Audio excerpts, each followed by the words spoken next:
Okay, so last part we have some table topic style. Sure. Some of them can be deep, very deep questions. Okay. So first one is, what do you like the most about yourself? What do I like the most about myself? I enjoy that I am pretty laid back, or I get that response from people. They're like, "Oh, you're so chill." So I don't get like worked up on things pretty easily, and I think that has been good. And but it didn't start that way, you know. It took some development, reading, studying philosophy and stuff, and becoming aware with not getting super attached to certain things and just kind of like letting life happen. So I think that has been one of the joys that I've derived in life from my So, own personal. so you don't feel anxious, stressed out? Sometimes, but not all. But no, like when things pop up, for instance, like I went to go pick up some artwork and it wasn't available. The no one was there during their business hours that said that they would be open, and rather than get super upset, you know, about like why isn't this person here?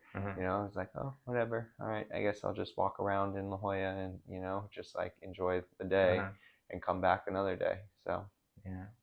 The opposite. What do you like the least about yourself? I think sometimes I get frustrated when I procrastinate, like, and put things off and put things off, and it's like, and then you do the task and it wasn't even that bad, or it didn't take that long, you know, as your mind thought it was going to be. And that getting out of that, like, that habit of really just like finishing things all the way to the end and doing them like as the task comes up. When I put things off, I get really, sometimes I was like, why did I do that? What books, one book or a few books that have greatly influenced your life? I would think that one of the first books, so when I stopped going to school, I realized that I wasn't like growing and developing a lot. So I was I was just planning events, you know, partying, and I was like, man, I'm not like becoming a better human at this point. So I picked up reading, and it's been something I've really enjoyed. But one of the first books I read was that was impactful was Crucial Conversations, and it's tools for talking when stakes are high. And initially, I bought this book thinking it was going to develop my communication skills across the board, but it was a more focused book, and it kind of caught me by surprise on talking. But what the book calls is when stakes are high, when people don't see eye to eye, when maybe the information in the pool of shared knowledge is not full. And so there's some really good techniques in that book that I have. I that to that day, that is the book I whenever people are going through tough things or need help, I always recommend that book. A second book that I really liked was A Guide to the Good Life, and it's on Stoic philosophy, but it's a lot of people will read about philosophy or Stoicism from the philosophers that are telling these ideas, and it can be insightful, but it can also be a little bit like cerebral, like kind of hard to understand. And this book took more of a approach to make Stoicism or the philosophy like actionable. So like, what can you do to implement these recommendations that the philosophers are saying? So those are two books that I've really enjoyed and have shaped who I am today. Do you read book, hard copy or digital books? So I prefer a hard copy book because you can highlight and you can make notes in it. However, my book collection has become so large that I can't like keep buying books. So I've been actually really trying to use the library more and get books from the library, which limits the ability to take notes in them. However, it doesn't like collect, and I don't have stacks and stacks of books. Recently, I have found I have a digital reader, and there's a website that allows you to get books like as a PDF. So I've been using that more frequently lately, and it's nice, but there's just something about like turning a page and seeing the bookmark progress deeper and deeper into the book that is quite rewarding. So Uh-huh. Do you use Kindle? yeah, I have one of those. Yeah, and that's what I use for the PDF versions of the books. Mm-hmm. How many books do you have or have you read? I well, when I moved, I was like, all right, which books am I gonna take? And I have a huge collection of books, and I was like, all right, I'm gonna narrow it down. And before I was gonna move, I had narrowed it down to like over 100 books that I wanted to bring to this new house.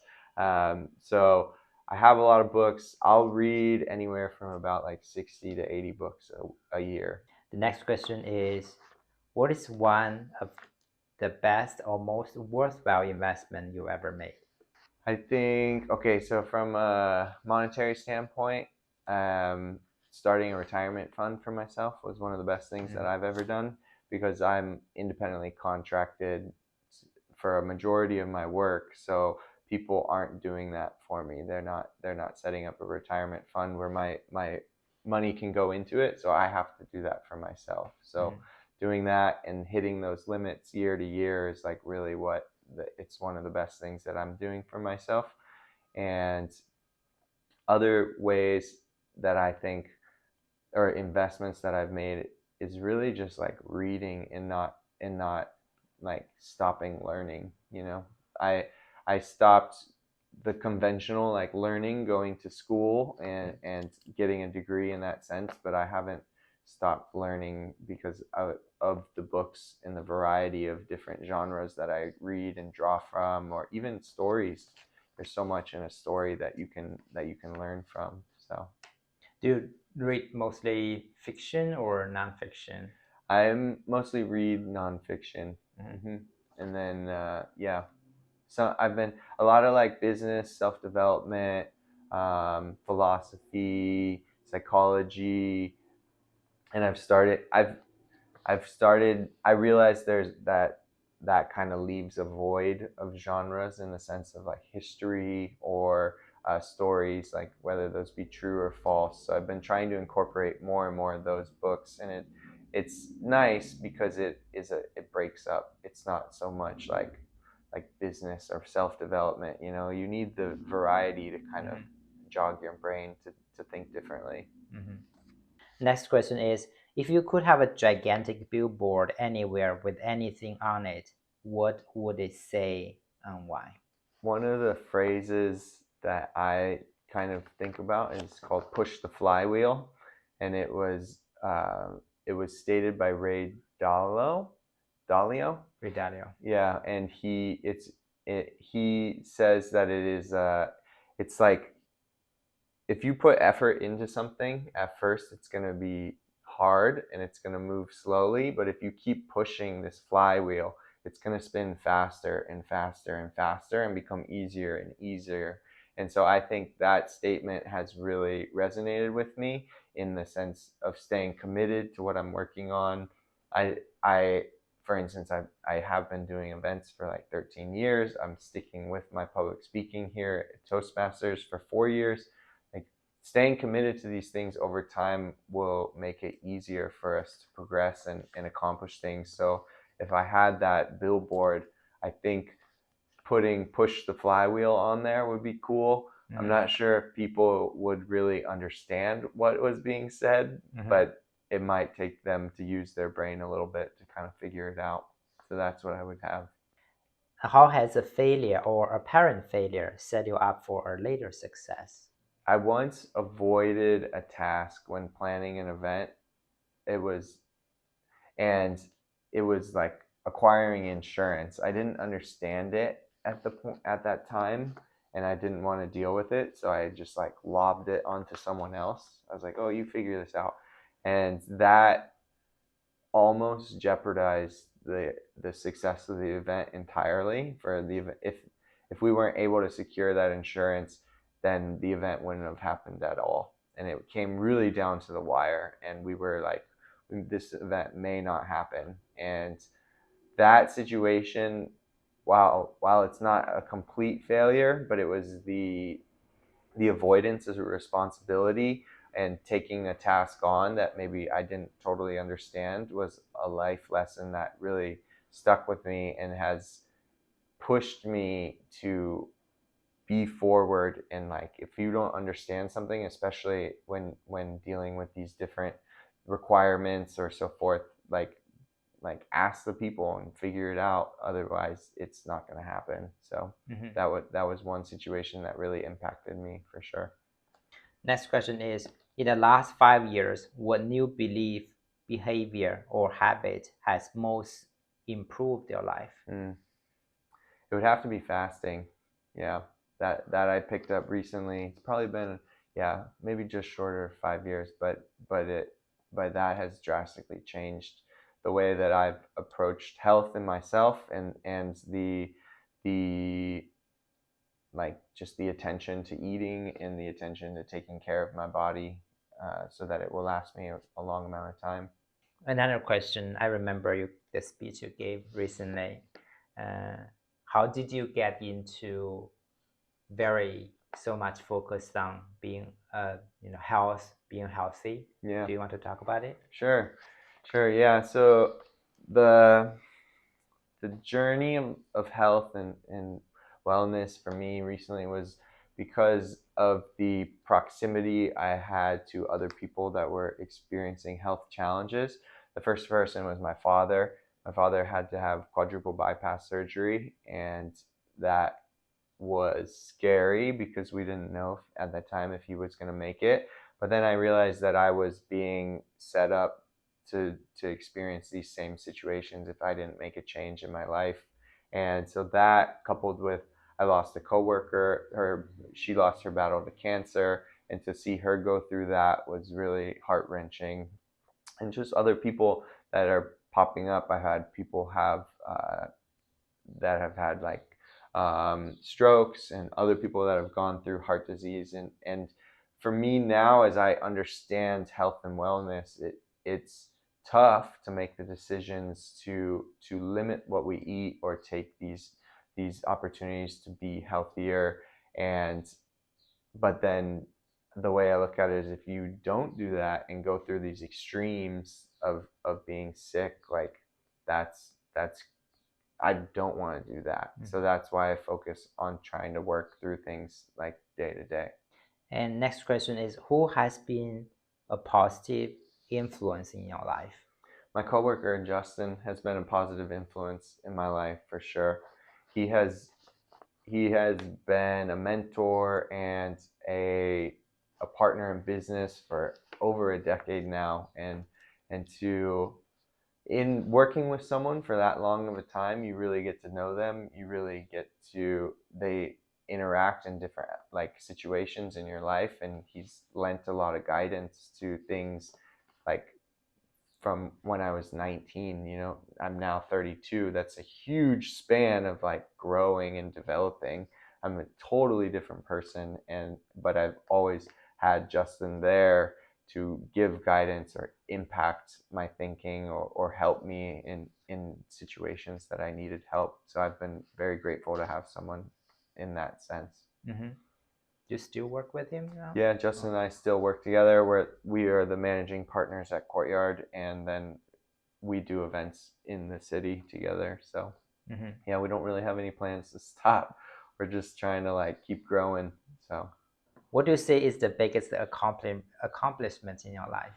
I think one of the biggest accomplishments in my life was getting the recognition from my family, of them understanding what I was doing. When I was working in events, I don't think they understood what I was working towards for the longest time. They just saw me as someone that was like putting on parties and partying, like they're like, what does your son do? Oh, he works in nightlife. Like, okay, so like there's a preconceived idea of what's going on there. But when I started working at Courtyard and doing events, and I remember we did a block party, so we shut down the block. We shut down a city street and put a stage out on the street. We had the venue activated, and we did about 2,000 people in one day. And my family was there, and my mom, she like stopped me because I was working like crazy, and she's like, we see what you're doing, and we just want to know that we're proud of what you've been working towards. And that was like, that shocked me in the sense, like, to get the recognition from your family and support of something that you've been working for at that point like 7 or 8 years. And probably I knew they didn't get what I was doing, and then to hear it from them was like one of the biggest rewards in my life, for sure. How do you feel? I felt great. Yeah. I didn't have time to really like fully absorb it because I was in the middle of the event, but when you do things on that scale, there comes a point, and what I've realized in the events is like, when you put on these large events, you kind of just have to, there's a moment where like all the chaos and everything is happening around you, and you just realize like you were a part of making this success, and like bringing joy to all these people. It all resonates at one point, and that was definitely the point when speaking to my mom. What is an unusual habit or an absurd thing that you love? I love having deep conversations with people, and I sometimes will get bummed in the sense that I don't operate in like social situations outside of work, which is highly social, and as much as some other people do. Other people are always going out with friends and always doing these things, but I really enjoy like a one-on-one conversation, or like sitting down and having lunch with someone, and you just talk to them for like hours, and really like getting to know someone on a deeper level.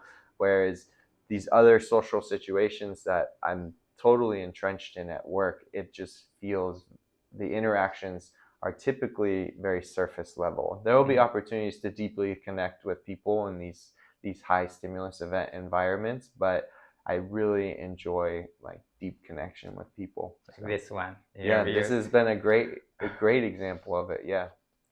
I think that's all my questions. Any final thoughts? Final thoughts. I'm thankful for the opportunity that you gave me to share and my life, and whether it be Toastmasters, whether it be my personal life, and I would encourage people to really follow their passions and pursue what you want in life. It could be scary in the first like impetus of it, and it will probably take you longer than you anticipate to get to what you want, and that ultimate goal might change. It might look different, but I encourage people to stick with what brings them joy in life. And thank you. I'd like to present, this is a card. You are the number 7 guest on my channel. I really appreciate that. Thank you very much, Jinyu. Thank you, Niko. That's awesome. So we're here in the kitchen now, and I try to remind myself of some foods to eat that'll be aligned with eating healthy. So a lot of natural vegetables and fruits, some grains, some teas, and so forth. So this is just here in the kitchen as a reminder of what food to try and target and stay on a healthy path.